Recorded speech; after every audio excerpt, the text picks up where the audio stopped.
Okay, what is going on, everybody? And welcome back to the Juggernaut Show. I'm your host, Juggernaut097, and tonight I'm here to do my WWE NXT Halloween Havoc 2022 review.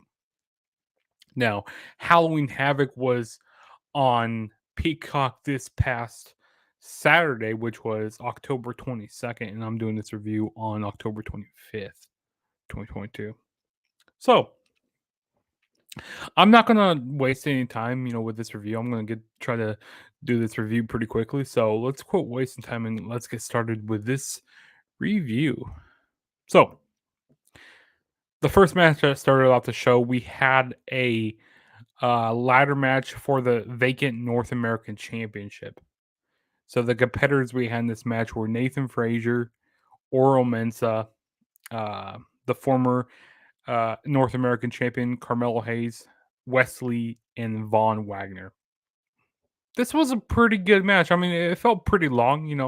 They got about like 20 minutes in this match.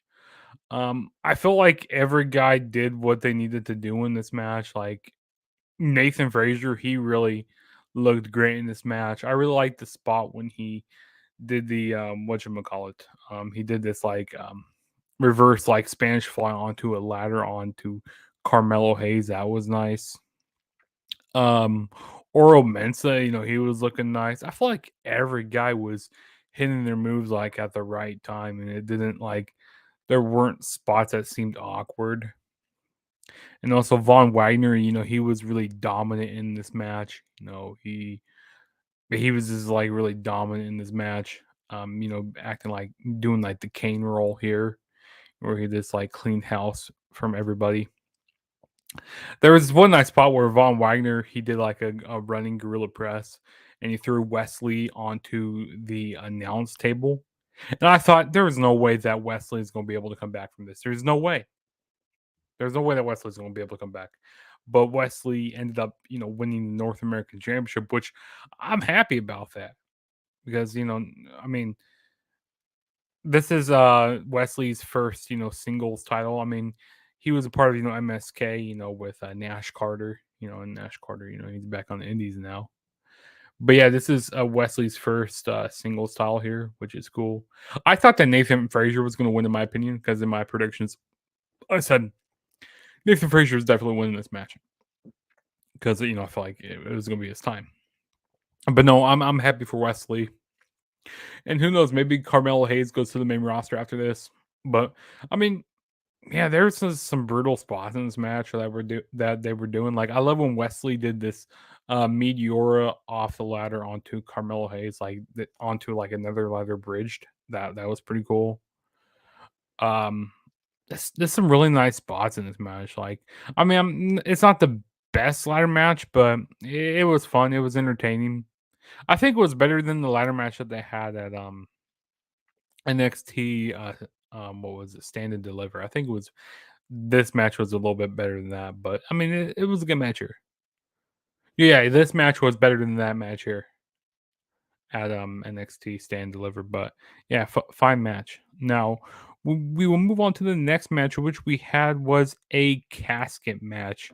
We had Apollo Crews going up against Grayson Waller. So it was a spin the wheel, make a deal, and the match that they got was a casket match. Basically Apollo Crews, he wanted his revenge after what's been happening on NXT. Kind of it's like an eye for an eye, kind of. When Grayson Waller tried poking out the eye of Apollo Crews here. It's basically Grayson Waller is just trying to get his revenge and all that. I mean, it was a good match. I really liked the spot where Apollo Crews he went through the wooden casket, and Grayson Waller he thought he won the match, but they ended up bringing out another casket because you have to put your opponent in the casket, not they can't have him go through it. Like you had to put him in there and then close the casket lid.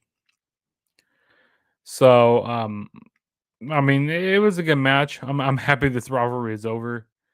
I mean, I hope it's over, but There was just nice spots that were happening in this match. Grayson Waller was taking some nice bumps in this match. I mean, like I said, the bump from Apollo Crews was really good. They even fought a little bit inside the casket and stuff. But yeah, I mean, it was very interesting. There were a lot of gimmicky matches on the show. I mean, yeah, it's Halloween Havoc and stuff. A lot of gimmicky stuff on here, but it was fine for what it was. I enjoyed it. And I don't know if maybe it was before this, but I don't know. I guess I'll talk about it now. But we had the with like Toxic Attraction and like Alba Fire. They had this like haunted. Excuse me.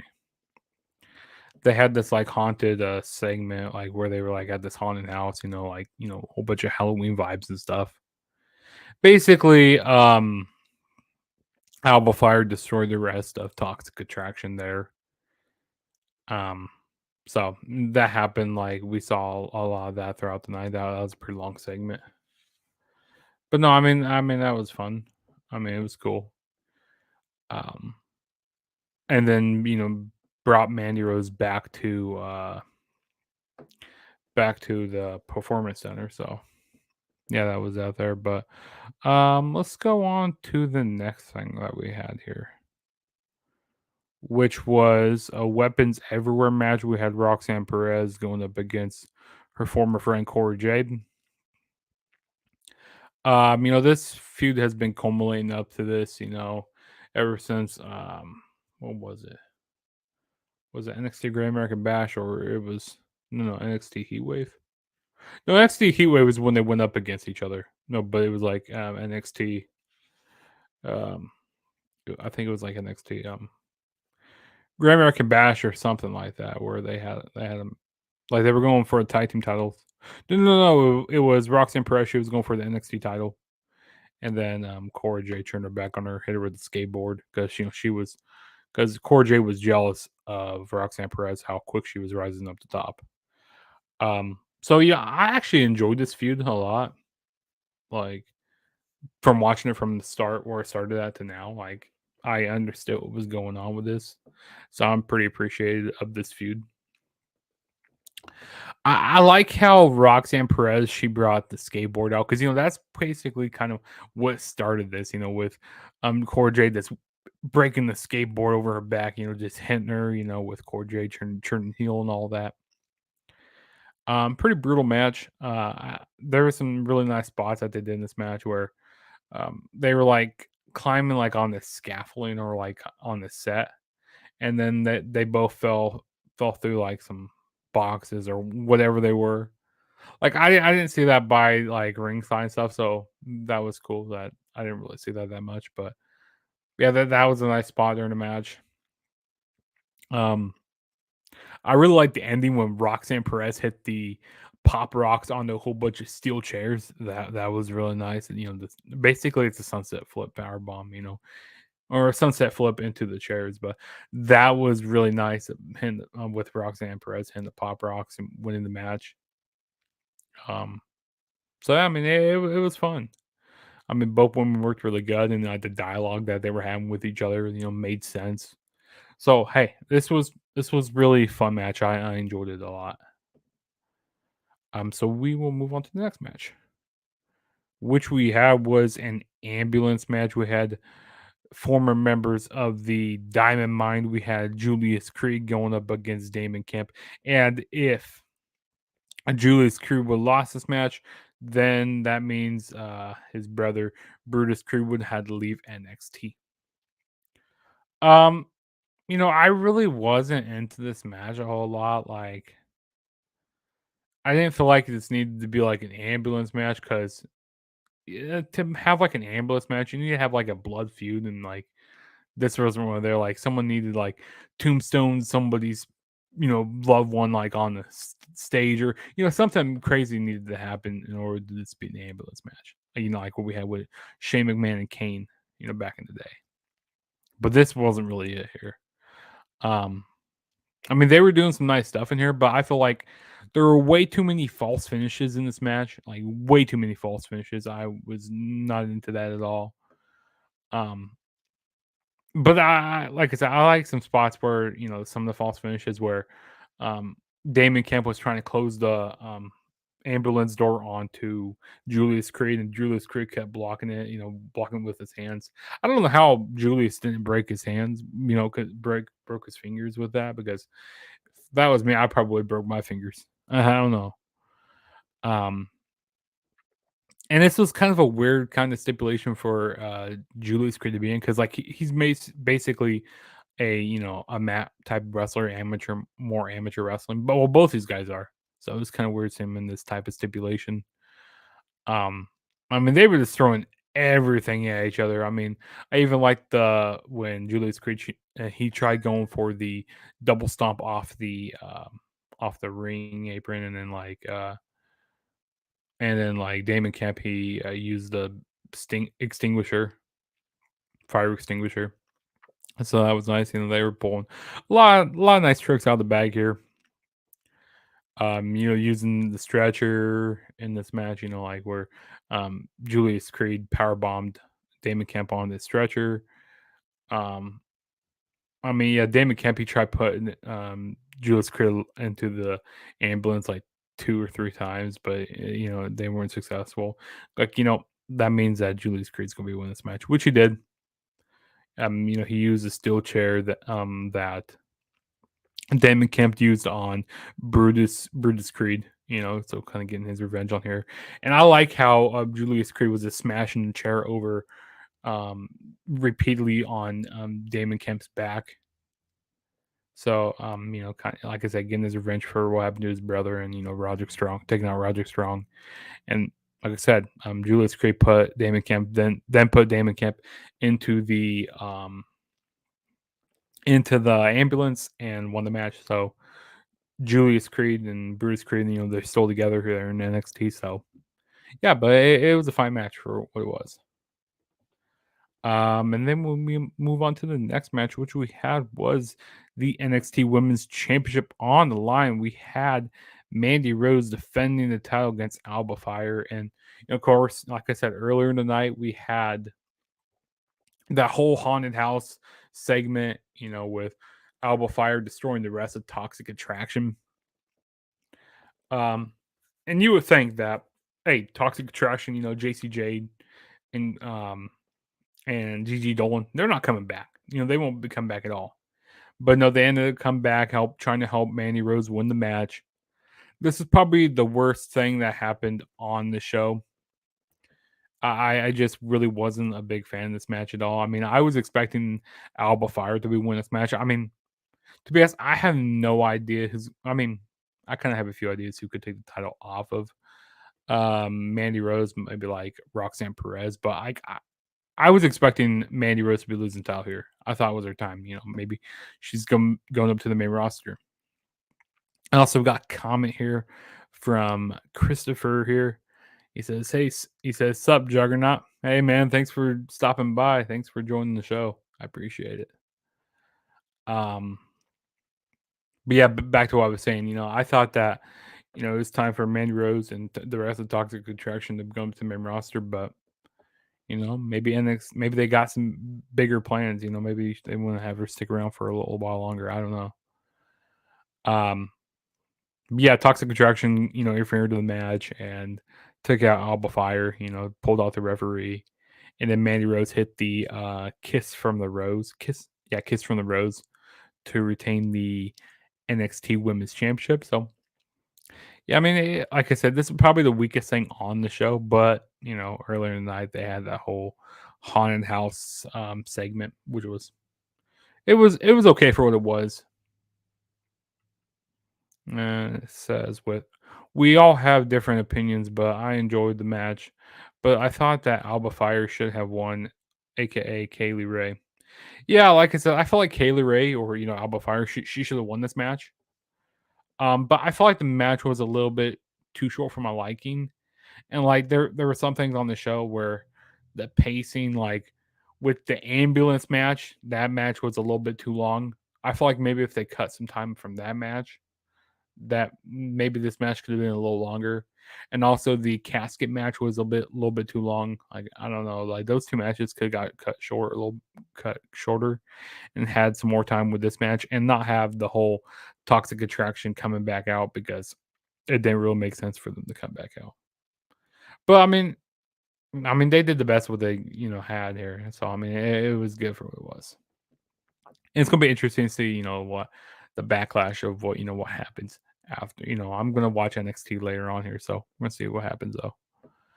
But yeah, we will move on to the main event, which we had was the NXT Championship in a triple threat match. We had Ilya Dragunov going up against the NXT champion Braun Breaker and going up against JD McDonough. This was an awesome match. I really enjoyed this match a lot. It's kind of reminding me of the Unbreakable triple threat match back in TNA, back in 2005. It's reminding me of that a lot. Like a JD McDonough, being a cowardly heel, kind of being like an AJ Styles type. And we had like Ilya being like a Christopher Daniels and stuff. And like, yeah, this was a fun match here. I really enjoyed it. And like I said, JD McDonough during this match, he's being that cowardly heel.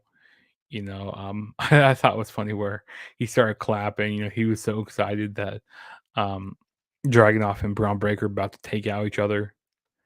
But then Ilya and Braun Breaker, they turn their attention to turn their attention to JD McDonough, which was what I was expecting them to do.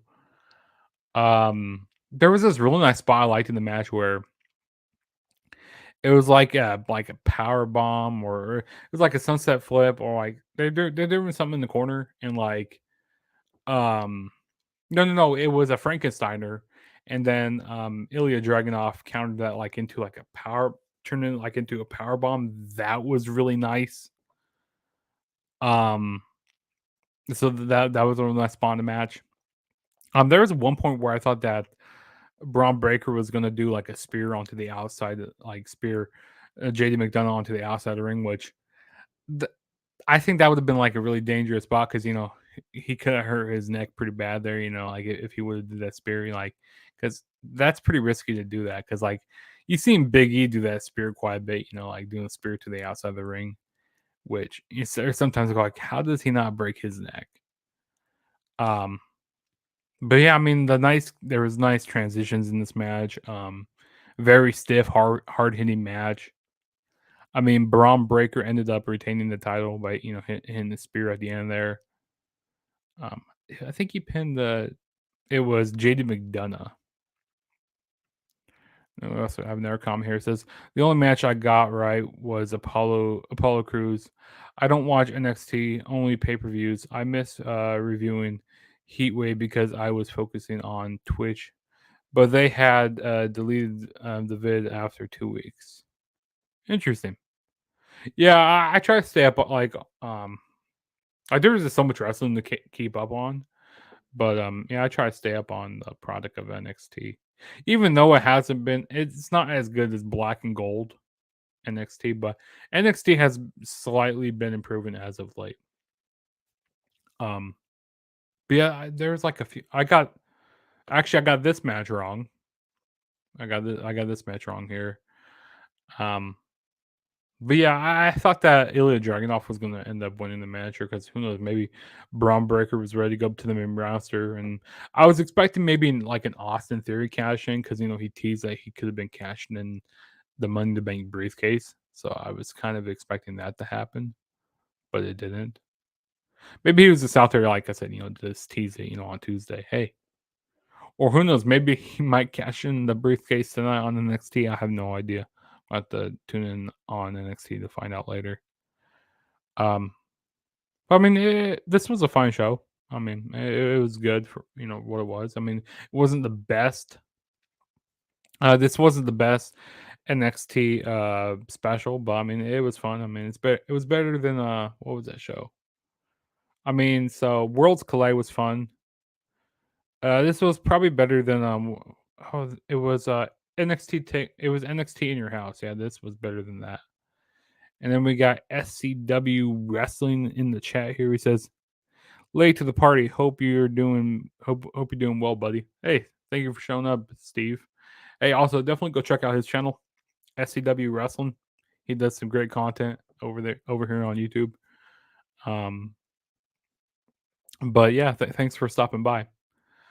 But yeah, I mean, it was a fine show. I mean, wasn't like I said, wasn't the greatest NXT special. And then also they announced that there's going to be another special coming up in December, which is called NXT Deadline. So that's going, since there's no main roster shows happening, like no big pay per views happening that month. They're gonna have an NXT special, which is gonna be cool. But no, I mean this was fun. Really got me in the festive spirit, of Halloween. So I mean, it was a good show. But yeah, so I got this match wrong with my predictions, and I guess I'll go run over what happened with my predictions. I also got this match wrong. I predicted Alba Fire to win. I got this match correct with Julius Creed winning the ambulance match, getting his revenge. And then I got this match correct with Roxanne Perez getting, her revenge over Cora Jade. So I got this match correct. And then I got this match correct with Apollo Crews winning. And then I got this match wrong because I predicted Nathan Frazier to win. I wasn't expecting Wesley to win, but I was happy that I won. But yeah, that was my NXT Halloween Havoc 2022 review. Overall, it was a fun show. If you guys haven't checked out the show yet, definitely I recommend you guys checking out the opening match and the main event. If that's the only things you check out on this show, definitely check out those two things on the show. If you guys skip around, those are two things: the opening and the main event. And it says, thanks for the kind words, buddy. You're doing great stuff as well. Hey, I appreciate it. Hey, I try. I mean, there's sometimes it's hard to be consistent on here, but I try. And it says, overall enjoyed the show, opening and main event, well solid, and in particular, yeah, the opening and the main event, those are the best things on the show. But yeah, like I said, that was my NXT Halloween Havoc review. And I'm gonna actually do maybe some like watch alongs. I might do a watch along for like a WCW show later on, or maybe like a retro overview for like a WCW show. So stay tuned for that. My review WCW Halloween Havoc 1997. I might do that there. So stay tuned for that. As well as we don't have any pay-per-views this week, but next week is Crown Jewel. So stay tuned for that. I'll be doing predictions for that the next following week, as well as a review. But yeah, I mean, there's just a lot of things going on in wrestling. Yeah, Crown Jewel. Yep, that's gonna be coming up here in a couple weeks. It's gonna be a week away from Saturday. So yeah, I mean, a lot of stuff going on. And also, Christopher said this show was an 8 out of 10 in his opinion. I'll say it's around there, maybe a little lower. I'll maybe say 7 out of 10. Like I said, there are some things I like, some things that it's like way too long, in my opinion. Like if some things got cut shorter, I wouldn't mind that. But yeah. And also, Christopher said that he respects our opinion. Okay. And also, we got Jordan Date. We got Jordan Davis in the chat. He said, "What's up? Hey, how's it going, Jordan? Nice you just stopped by." And Jordan Davis said, "Crown Jewel. Yep, Crown Jewel is gonna be happening a week from Saturday. So yeah, I might be doing a watch along maybe for Crown Jewel. Who knows? We'll see. We'll see what happens. But and then also after that, we got Full Gear next month. We also have Survivor Series War Games. That's gonna be fun. So November is gonna be a packed month of wrestling. It's gonna be packed. And also I can't believe that we're almost to the end of the year. That's just nuts. We got November and then we got December and then we're on the road to WrestleMania again. So, I mean, it goes by quick. Oh, Final Battle ROH, same night as NXT Deadline.